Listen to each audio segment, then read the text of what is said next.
Bonjour à tous et bienvenue dans ce nouvel épisode du Mont Rushmore des comics. J'espère que vous allez bien et aujourd'hui on parle de Mark Millar. Encore un anglais donc né en 69 en Écosse pour être précis. Vous connaissez Mark Millar, et vous ne le savez peut-être pas. Vous qui ne lisez pas de comics tous les jours, vous avez vu une adaptation de Mark Millar sans le savoir car je suis prêt à parier que vous avez vu au moins l'un des titres suivants, à savoir Wanted, Kingsman, Kick-Ass ou Civil War. Que vous les associez à de bons ou à de mauvais souvenirs, ça n'a pas vraiment d'importance, l'essentiel c'est que vous connaissez Mark Millar. Il est probablement l'auteur le plus mainstream qui sera abordé dans le Mont Rushmore des comics.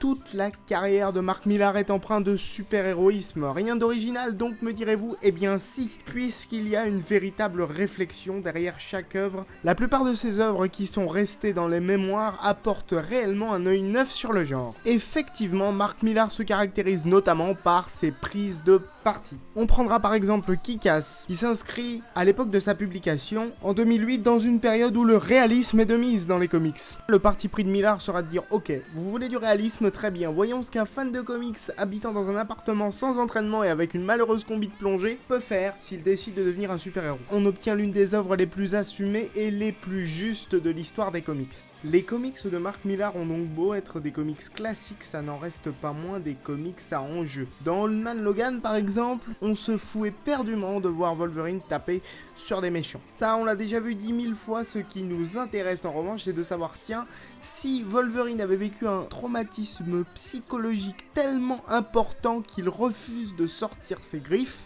comment alors s'en sortirait-il contre l'armée de super-vilains qui dirige le monde post-apocalyptique dans lequel il vit? Pour résumer, je dirais qu'à la différence d'Alan Moore, Mark Millar ne repousse pas les limites du genre dans lequel il s'inscrit, mais il interroge les limites en question. Cela ne l'empêche pas pour autant de prendre du recul et de se moquer gentiment du genre super-héroïque, comme nous l'ont prouvé Kingsman, qui est complètement psychédélique. Si vous avez aimé le film, je vous recommande chaudement le comics. Ou encore Superman Red Son, un one-shot complètement allumé dans lequel Superman, au lieu d'atterrir en Amérique dans la ferme des Kent, aurait atterri chez des partisans de l'URSS et serait alors devenu un des chevaliers de la dictature. Bref, ce qu'il faut retenir de Mark Millar, c'est que quand il pose une question, il pose la bonne. Celle qui nous a le plus marqué étant bien sûr, doit-on ou non instaurer un contrôle des super-héros? Grande interrogation de Civil War. Et non, je ne parlerai pas du film. Je ne parlerai pas du film pour une raison simple. 12 super-héros se battant à 6 contre 6 sur un parking d'aéroport, ce n'est pas Civil War. Une bonne fois pour toutes. Voilà, j'ai fait mon gros rageux de lecteur de comics une fois. Je vais pas vous embêter longtemps avec ce genre de considération. J'en ai fini avec Mark Millar. Tout ce que je pourrais ajouter maintenant ne serait que superflu. J'espère que cette vidéo vous aura plu. Je vous laisse en musique comme la dernière fois à la découverte du Millar World. Et quant à moi, je vous dis à bientôt. Continuez à lire des comics. Ciao! Everybody needs a neighbor, showing up when times get hard. But there's friends of sons and daughters, saying grace without supper in your backyard. Who doesn't want to be a hero? At least a little bit of helping out.